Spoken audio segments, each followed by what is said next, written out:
Hello everyone, who loves Metal Gear? We're going to be getting into a few incredible additions for the next update, but first let's take a moment to admire the artistry and tour the first artwork of the great individual known as Tom Du Bois, a Westerner who was enlisted in the aid of many countless Konami treasures as far as the box art is concerned. He worked on the cover art for Metal Gear, Snake's Revenge, Lone Ranger, Castlevania 3 Dracula's Curse, Blades of Steel, and even for Super Nintendo he did TMNT, Turtles in Time, Sunset Riders, and even Contra 3 Alien Wars. I mean, great individual, and there's a nice documentary about his artwork that is roughly 22 minutes long on YouTube. But you might also notice, if you pay close attention, that the cover art for Metal Gear is heavily inspired by Michael Biehn in Terminator. He really looks just like, uncannily, just like Kyle Reese in Terminator. It is pretty spot on. But we're going to get more into that in a little bit here. But right now we're loading up the original Metal Gear for Nintendo Entertainment System. And again, this is the original Metal Gear as far as I grew up on. It is not the true and real Metal Gear. You might also notice that on the box art as well as the title screen it said Ultra Games. It is actually a subdivision of Konami. And I went over this before, but there's a little bit of a countermeasure security in place, so Nintendo made it so companies could only release 5 games per year. This was so we wouldn't have an oversaturation of games in the market and lead to another downfall and crash with the video game market crash that we previously had in 1983 with the Atari 2600. There were just simply way too many games and no quality assurance whatsoever. Nintendo seal of approval, anybody? Very funny, but it definitely is very befitting. But of course, companies such as Konami very quickly, with their ingenuity, worked around this with subdivision companies such as Ultra Games, and we had games such as Roller Games, Blades of Steel, Defender of the Crown, Snake's Revenge, even Skate or Die, and so on this label. Whereas we had Castlevania 3, Dracula's Curse, Super C, and many other games under the normal Konami logo. So we were able to have like 10 games per year by Konami under Ultra Games as well as Konami. And right here, I took out that enemy, I subdued him. I'm going to go into this truck here, but one thing I've always felt was a big gripe for me is a password system, but I'm going to exit. Oh, by the way, welcome to the new RetroArch Mode Activate. And I give personal thanks to Mad Monkey for his help in sprucing this up. It is an amazing thing which will go out in the next release, of course. And there's a few other things I'm going to be showing you as well, but I'm going to make a save state, and we're going to resume, because I'm not going to use that password system. If I perish in the game, I'd rather use a save state. It's what I've been using for over a decade now. We're back in game. I'm going to go in the truck here. Find my binoculars. And, bam, look what happens. Surprise, surprise, he's back. Just like in minigames. But you can use this as an exploit minigames where you can take out enemy after enemy. And, pretty much, kind of do a little bit of a farming for your items and re-heal your health, fill up on items. I did that in games like Batman, made by Sunsoft. See, I don't have to type in this password. I can just use my Suspend State. But yes, I would do it in Batman where I'd just take out the respawning enemies, and to the point where I was able to have enough to take on the Joker in the final stage.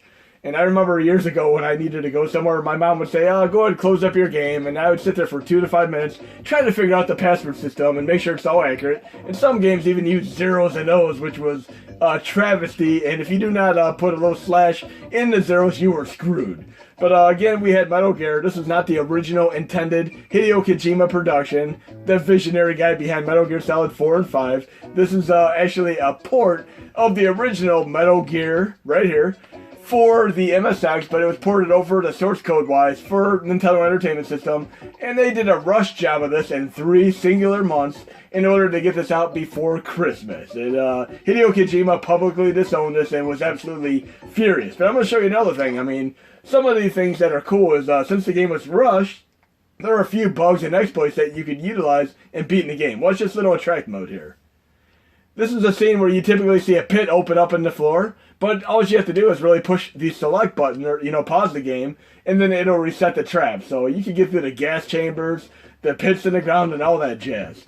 But after Metal Gear was made, and it was a tremendous success on the MSX, Nintendo, Konami should I say, tried to do it right here with the same success on the Nintendo. It did quite well, and they moved on to make Snake's Revenge. You notice there's no Metal Gear on the title whatsoever because Hideo Kojima was very adamant about disowning the game, so they completely removed the Metal Gear logo from it. And on top of that, he rebutted with a far vastly superior to Snake's Revenge game called Metal Gear 2 Solid Snake. And this is a tremendous game that blew me away over a decade ago, and I'm going to show you right here and now. And there's a few things to this caveats that have been dealt with over the last 2 years, and I am running an English patch for it, so keep that in mind.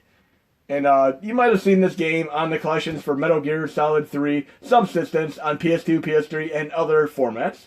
But when I first got into MSX and, of course, Commodore 64 on the Mini NES pre-USB host, there's a big problem. We weren't able to completely play every game because you needed keyboard controls. So I enlisted the aid of two people which really want a far way in helping out with this. For Commodore 64, when I was playing Turrican, pushing, you had to pull up a keyboard overlay on the screen and push the spacebar in order to do the special attack. You imagine pausing the game and pushing the button and unpausing it for Mario to jump in the air. It was very disorienting. But in any case, R-Type helped out with a generic mapper, which is fantastic. And then FR500 helped out with the finality of a true keyboard to map in ability for RetroArch, which went into it later on, as well as multiple cores, including Blue MSX. Right now I'm going to show you how to run this with a controller by doing keyboard mapping, RetroArch settings, controls, and I'm going to change device type from a RetroPad or my controller to Retro Keyboard. And on DOSBox, you'd be changing it to keyboard and mouse. And then back out once, go back in. And you might notice I have the buttons pre-mapped here. I have in Xtras mapping, I have the controls laid out for DOSBox as well as, of course, Blue MSX and so on for Metal Gear 1 and 2. And this is also going to come in handy for games like Nintendo 64, where you're doing F-Zero with the driving controls, and of course controls for FPS games like GoldenEye. And the main controls you need to be concerned with for Metal Gear 1 and 2 on MSX are you have two action buttons, one of which is the keyboard in, and once you back in, you can change this. I have keyboard in mapped to B. I'm going to go down. Then I have up, down, left, and right, and I'm going to make sure this is correct there. Up, down, left, and right. Should be able to do that real quick. I think I passed right by it. And you can go through the whole myriad of keyboard entries here. Okay, we have keyboard up, down, left, right. And then the second action button is actually the space bar on the keyboard, so I've set the keyboard space. And then I have F1, 2, 3, and 4 aligned to my L, R, L2, and R2. So one thing to take into account here is if you want to do this on Super Nintendo controller, it works out quite nicely because you could do the L1 and R1 on your triggers.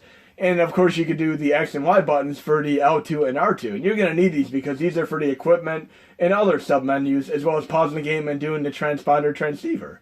But once you have all these accounted for, which would be F1, 2, 3, and 4, and your two action buttons, which are the space bar and of course the N button, and then your keyboard up, down, left, and right, I would highly recommend going up to right here where it says save game remap file. And this is very particularly effective on Nintendo 64 for doing FPS or racing games. So I'm going to save the remap file. So next time I load this, it'll actually come in with the same in control scheme here. So I'm all good to go. I'm going to resume the game and check this out.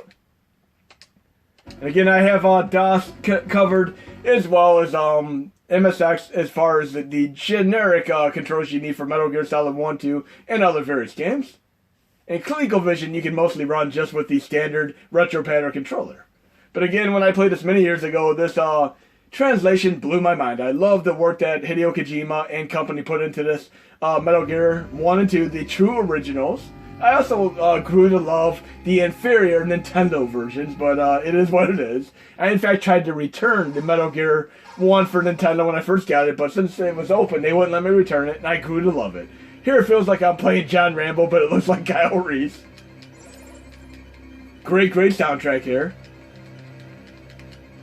So I have all the controls mapped here, and when I come back in, it'll load each and every time. And again, this will be very beneficial for any of the PC cores, and I give personal thanks to R-Type for his initial generic mapper that I utilized on Commodore 64 for several releases, as well as FR500 for really going way out of his way to help out with this as far as RetroArch and later on. He kind of did a little joke initially that, why don't you just play it on PC? I'm like, we're talking about a mini NES here where we only have a controller. This is pre-USB host, and he was able to do this once he saw a few of my test videos.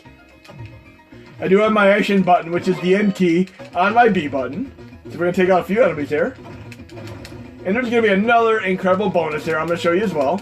Say I don't want to take on the other enemies right now. I'm going to go into RetroArch settings, quit, and I'm going to do something that you weren't previously able to do. And I give personal thanks to antorsae for helping out with this one. We're going to be able to make a suspend state, and this is going to work for ColecoVision and most MSX games. And we're going to load it, and we're going to be right back in a fray of action, just like we were in the Metal Gear for Nintendo a minute ago. And then we're back in action. So very nice map. And again, the two action keys are N and spacebar. Then we need F1, 2, 3, and 4. And of course, right here, we have our transponder. And weapon select, pause, equipment select, and last but not least, the transponder. It's going to give me a little clue that I can crawl through the fence. And in order to do that, I'm going to need to push both action buttons. Oop, I went off the wrong frequency there. Oh well. I'm sure we've all done that and have found some of the hidden frequencies in other Metal Gear games. But you're going to hold down the punch button as well as the space bar. And you can go into a crouch, or you can tap down and go into a prone crawl position. And go right through that little fence there. Then we're going to stand back up again by pushing both buttons again. Again, it is so very nice being able to see the true vision that Hideo Kojima had here. And we all know about his Silent Hill remake with Guillermo del Toro that fell through because Konami didn't want to put too much time invested in money and taking like 5 years to make a single game. And that is why he kind of stepped down after Metal Gear Solid 5, which took multiple years to do. But of course he has his own company now, so it's going to be all fine and dandy.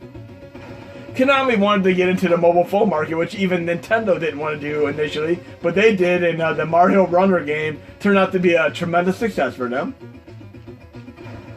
I need to get some weapons here. But very cool, and again, I could exit and quit RetroArch and make another suspend state, and I'm good to go. Okay, so we're good on MSX and the original one. I love all of these. I love Metal Gear. I do like Snake's Revenge, even though it is a very inferior average game, but it's still a fun game. And I really have grown to love Metal Gear, and I've beaten it countless times. And I would highly recommend you play both of the MSX 1 and 2 versions there. And I'd have to say, you do need BIOS, and you're going to be running these with Blue MSX. I do have a little bit of a BIOS PDF that AntiFly and Justme488 helped out with in compiling, and we have it all together. Now I'm going to do another little bonus here. For those of you who are Pitfall fans, you're going to love this other ColecoVision game, which is also going to work with save states incredibly well. And you are going to need BIOS for this as well. I have Cabbage Patch Kids Adventure in the Park. It is just like a Pitfall game. It is also, ironically, made by Konami. And I could load the game from scratch, or I could do the save state right here. Let's do the save state right now, and we're back in a fray of action. And this has been one of the biggest caveats all along.